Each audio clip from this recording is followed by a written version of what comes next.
14,000 people walked into work on a Monday. By Friday, their positions no longer existed. October 2025, a glass-walled office on the 32nd floor of an Amazon corporate building in South Lake Union, Seattle. James Okafor is sitting in a conference room that seats 12. He is the only person in it. His laptop is open. There is an email on the screen from his vice president. The subject line reads Organizational Update, Q4 Realignment. James is 38 years old. He has worked at Amazon for 9 years. He started as a customer operations analyst. He was promoted twice. By 2023, he was a program manager in AWS, leading a team of 7 that coordinated between engineering and operations. His team's job was to make sure that projects moved between departments without stalling. They managed timelines, they tracked resource allocation, they ran cross-team stand-ups and wrote the weekly status reports that senior leadership used to make decisions. James was good at this. His performance reviews reflected it. He understood the systems well enough to know when a project was going to miss its deadline 3 weeks before it did. He had relationships across 4 departments. He knew which teams were understaffed, which engineers were overloaded, and which deadlines were soft. This was institutional knowledge, the kind that took years to build. The email from his VP uses specific language: organizational restructuring, role consolidation, streamlined operational model. The email does not say eliminated. It says no longer required in the new structure. James reads the phrase 3 times. No longer required in the new structure.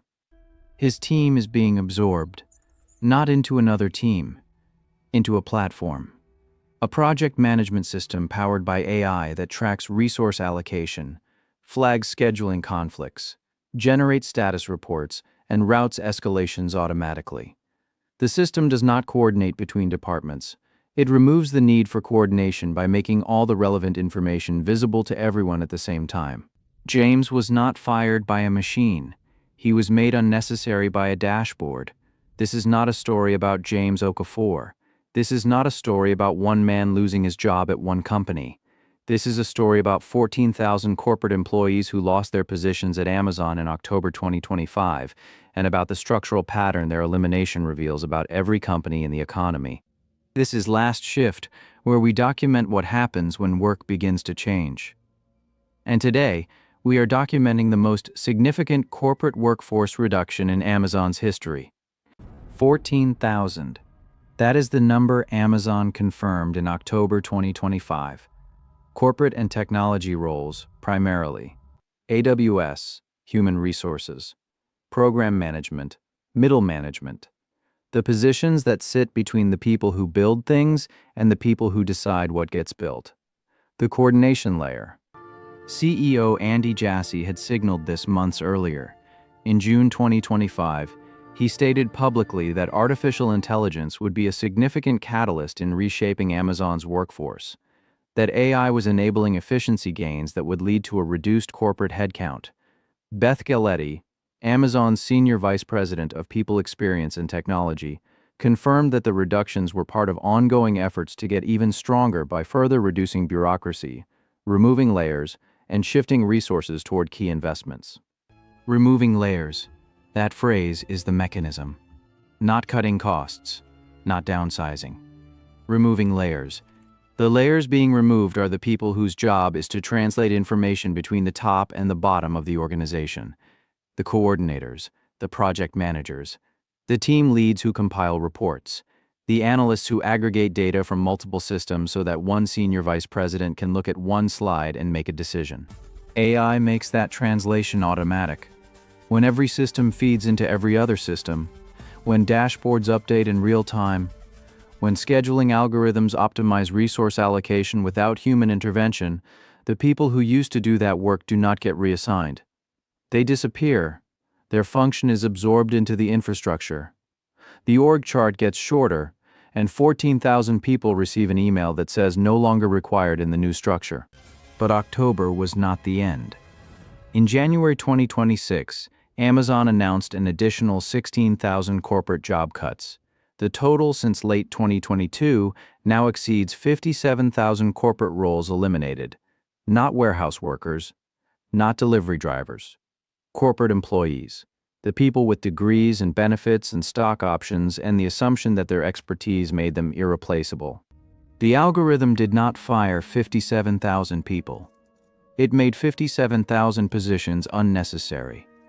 And that distinction is the most important thing to understand about what is happening right now. Amazon is the largest private employer in the United States. What Amazon does, the market watches. And the market is not watching with sympathy. Block, the company formerly known as Square, announced in February 2026 that it was cutting its workforce from 10,000 to just under 6,000. 40%. CEO Jack Dorsey stated explicitly that intelligence tools have changed what it means to build and run a company. He was not apologizing. He was explaining a strategic advantage. Block's stock price rose between 16 and 25% on the announcement. The market did not punish the company for cutting 4,000 jobs. It rewarded it. Salesforce eliminated 4,000 customer support positions, stating that AI could perform a significant portion of that work. The company announced it would not be hiring more software engineers in 2025 due to productivity gains from AI tools. IBM deployed an internal AI platform called AskHR that processed 94% of standard human resources tasks. The company cut approximately 8,000 HR roles.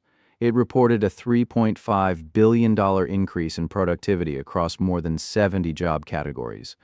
This is not a single event. It is a structural shift occurring simultaneously across the largest companies in the world. And every company is running the same calculation. What does our workforce look like when the coordination layer is automated? The answer in every case is smaller, but the answer is not always right. Klarna, the Swedish fintech company, provided the most aggressive case study in AI-driven workforce reduction. In early 2024, the company announced that its AI customer service assistant, built with OpenAI, was handling the equivalent workload of 700 full-time employees. 2/3 of all customer service conversations were processed by the AI. Resolution time dropped from 11 minutes to 2 minutes.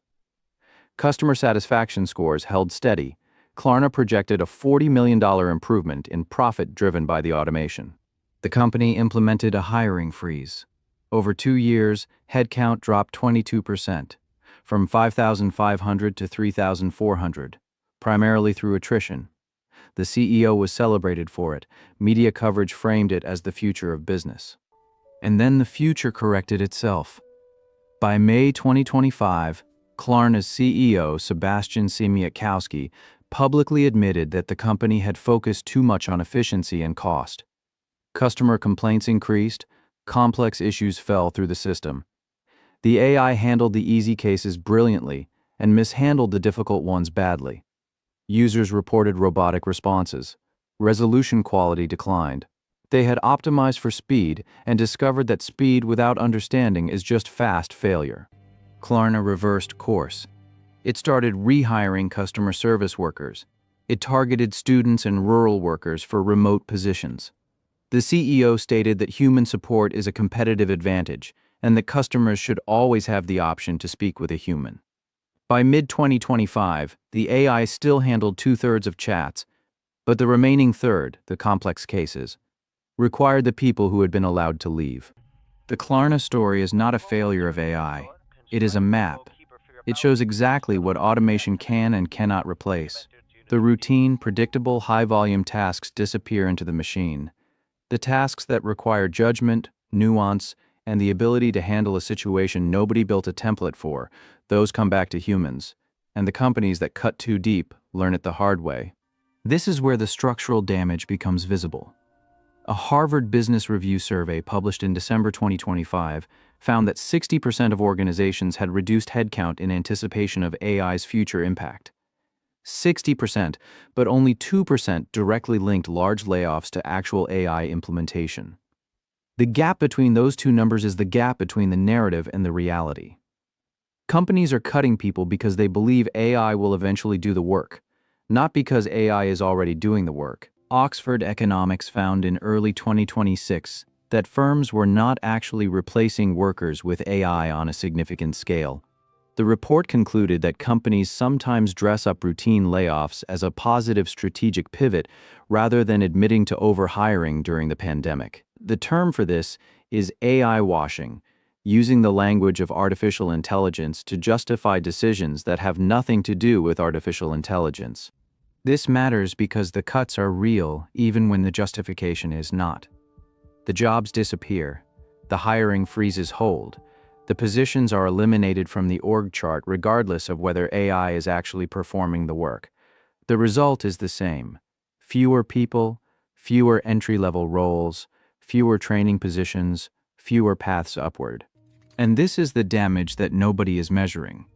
When you eliminate the middle layer of an organization, you eliminate the place where the next generation of leaders develops. Program managers become directors. Coordinators become team leads. Analysts become strategists. Remove those roles and you remove the pipeline. In 5 years, 6 years, 10 years, the companies that cut their coordination layer will discover that they have no one qualified to fill the positions above it, because the training ground no longer exists. Amazon has eliminated 57,000 corporate positions since late 2022. Those are not seasonal adjustments. That is a permanent restructuring of how the company operates, and the company's stock price has rewarded it every step of the way. This is the incentive loop that nobody is talking about. When Block announced its 40% workforce reduction and explicitly credited AI, the stock rose 16 to 25% overnight. The market sent a clear signal. Fewer employees equals more profit equals higher valuation. Every CEO in the market received that signal, and every CEO is now calculating the same equation. If I announce AI-driven efficiency gains and reduce headcount, the stock goes up. The displacement is not being driven by technology capability alone. It is being driven by the financial incentive to reduce labor costs and claiming AI-driven efficiency as the justification. The technology is real, the capability is real, but the speed of adoption is being accelerated by a stock market that rewards headcount reduction faster than it rewards innovation. Women are disproportionately affected by this pattern. Research projects that women are overrepresented in the clerical and administrative roles that face the highest automation risk.